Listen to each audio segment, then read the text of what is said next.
क्या आपने कभी यह सवाल खुद से पूछा है, जब कोई बहुत बड़ा पाप करता है और मृत्यु के बाद नरक में जाता है, तो क्या उस आत्मा को सच में दर्द होता है? लेकिन आत्मा तो अजर है, अमर है, शुद्ध है, तो फिर उसे कैसे पीड़ा हो सकती है?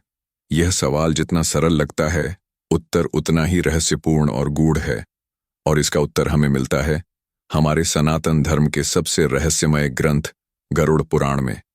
गरुड़ पुराण सिर्फ एक किताब नहीं, बल्कि वह दिव्य संवाद है जहां स्वयं भगवान विष्णु ने मृत्यु के बाद की यात्रा का संपूर्ण रहस्य उजागर किया है।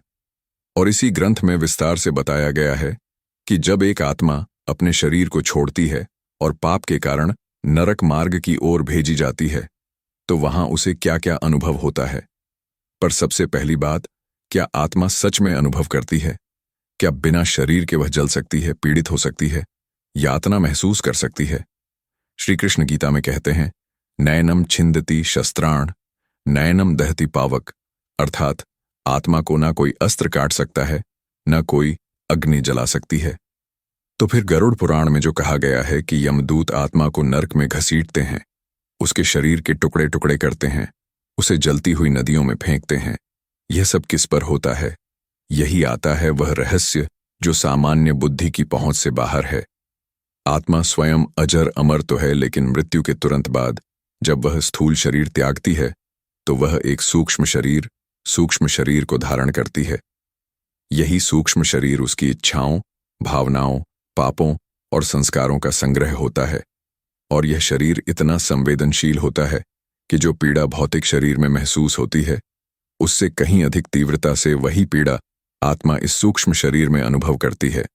गरुड़ पुराण कहता है, यदा आत्मा पापवशत अधोगति प्राप्त करती है तथा वह सूक्ष्म देह सहित नरक में प्रवेश करती है, वहां यमदूत न केवल उसे खींच कर ले जाते हैं, बल्कि उसके कर्मों के अनुसार विभिन्न यातनाएं देते हैं।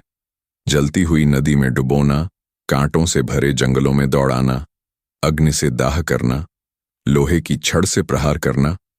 और यह सब सिर्फ प्रतीक नहीं है।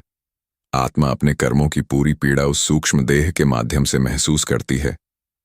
कुछ लोग सोचते हैं कि नरक एक कल्पना है, पर गरुड़ पुराण बताता है कि नरक एक वास्तविक कंपन स्तर का क्षेत्र, एनर्जेटिक रेल्म है, जहां आत्मा को उसके कर्मों के अनुसार रखा जाता है।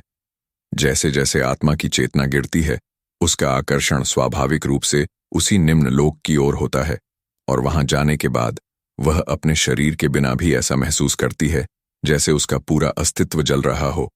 और यह दर्द केवल शारीरिक प्रतीकों तक सीमित नहीं होता।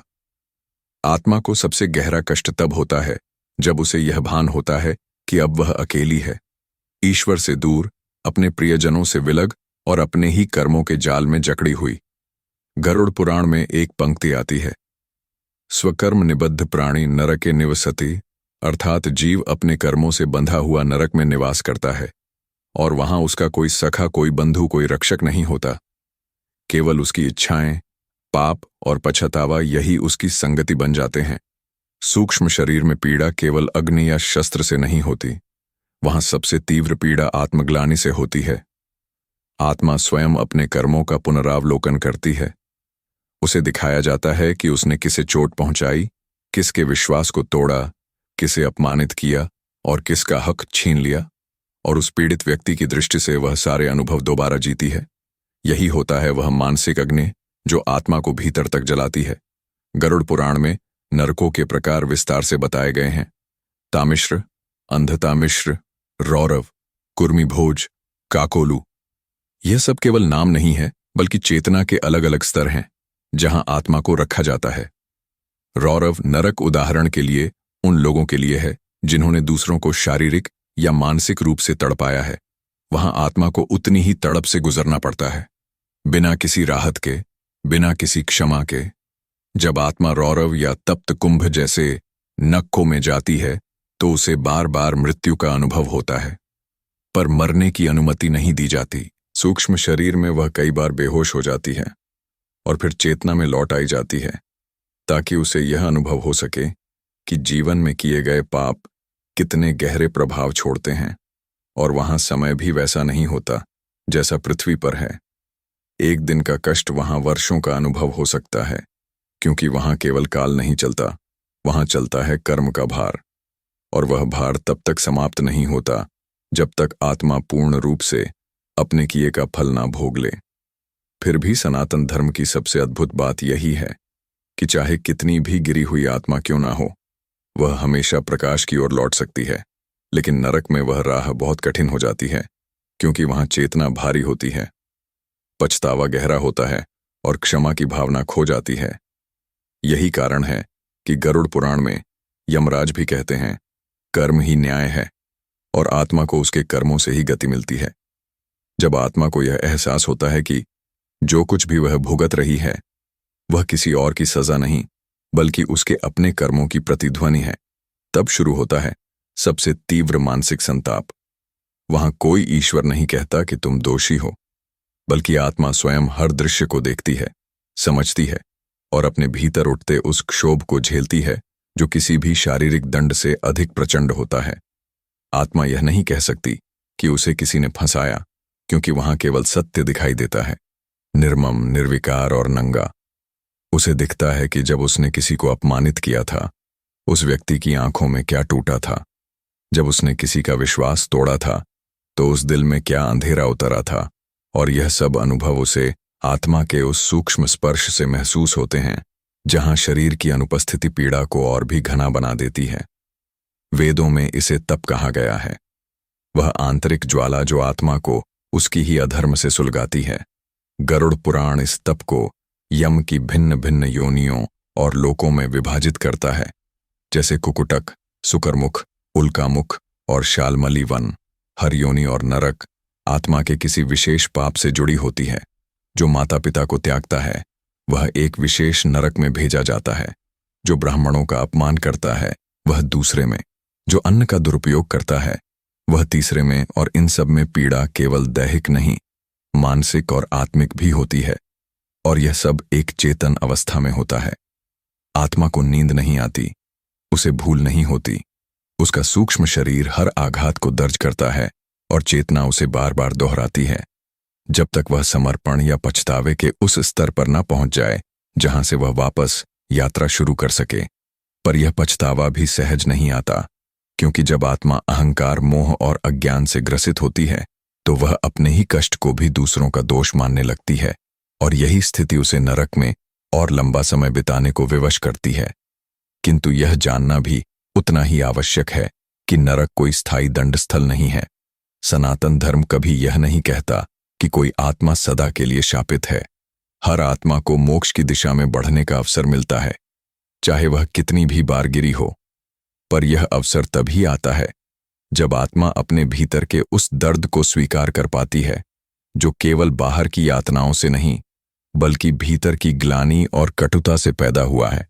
और जब आत्मा धीरे धीरे उस ग्लानि को प्रेम, क्षमा और समर्पण में बदलना सीखती है, तभी उसे अगली गति प्राप्त होती है। और जब आत्मा की चेतना अपने भीतर की अंधेरी गुहाओं में रोशनी की एक रेखा को खोजने लगती है, तब कुछ अदृश्य परिवर्तन शुरू होते हैं। गरुड़ पुराण में कहा गया है कि जब आत्मा सच्चे हृदय से अपने पापों का अनुताप करती है तो उसकी पीड़ा धीरे धीरे एक तपस्या में परिवर्तित हो जाती है। यही वह क्षण होता है जहां नरक केवल एक दंड स्थल नहीं रह जाता बल्कि एक जागरण का क्षेत्र बन जाता है। परंतु यह परिवर्तन स्वतः नहीं होता, उसे हर आघात, हर चीख, हर जलन के साथ आत्मा को स्वयं उत्पन्न करना पड़ता है। शास्त्रों में उल्लेख है कि जैसे जैसे आत्मा के भीतर प्रायश्चित की ज्वाला बढ़ती है, वैसे वैसे यमलोक की ऊर्जा उसका मार्ग बदलने लगती है। यमदूत जो पहले उसे घसीटते थे, अब उसे स्थिर दृष्टि से देखने लगते हैं। और तब एक विशेष प्रकार की चेतना उसके आसपास उत्पन्न होती है, जिसे शास्त्र पुनरुद्धार की अवस्था कहते हैं। यह वह क्षण है जब आत्मा पहली बार स्वयं से बाहर झांकती है और अपने जैसे अन्य पीड़ितों को देखती है। उसे लगता है, मैं अकेला नहीं हूं। और यही पहली करुणा की अनुभूति होती है जो आत्मा को गहराई से छूती है। गरुड़ पुराण में वर्णित है कि जब आत्मा यह स्वीकार कर लेती है कि उसने अज्ञानवश अधर्म किया और वह पुनः धर्म की ओर लौटना चाहती है, तो यमराज उस आत्मा के चारों ओर एक सूक्ष्म ज्योति फैलाते हैं, वह ज्योति उसके सूक्ष्म शरीर में प्रवेश करती है और उसका भार धीरे धीरे कम होने लगता है। उस समय आत्मा को ऐसा लगता है जैसे कोई पहली बार उसे स्पर्श कर रहा है, बिना दंड, बिना घृणा, केवल एक मौन उपस्थिति के साथ। और वह उपस्थिति कोई और नहीं बल्कि स्वयं उसका उच्चतर आत्म है, जो कभी अधर्म में दब गया था पर अब फिर से जाग उठा है। इसके बाद आत्मा को एक विशेष ऊर्जा क्षेत्र से गुजारा जाता है, जिसे शास्त्र अंतःशुद्धि मंडल कहते हैं।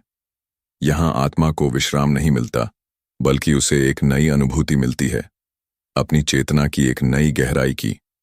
वहां न कोई शोर होता है, न कोई प्रत्यक्ष अग्नि, लेकिन भीतर की स्मृतियां इतनी तीव्र हो जाती हैं कि आत्मा उन पर बैठकर रो पड़ती है। और तब वह पहली बार प्रार्थना करती है, न बचने के लिए, न राहत के लिए, बल्कि केवल क्षमा के लिए। और यही वह प्रार्थना होती है जो आत्मा को नरक से मोक्ष की ओर खींचती है।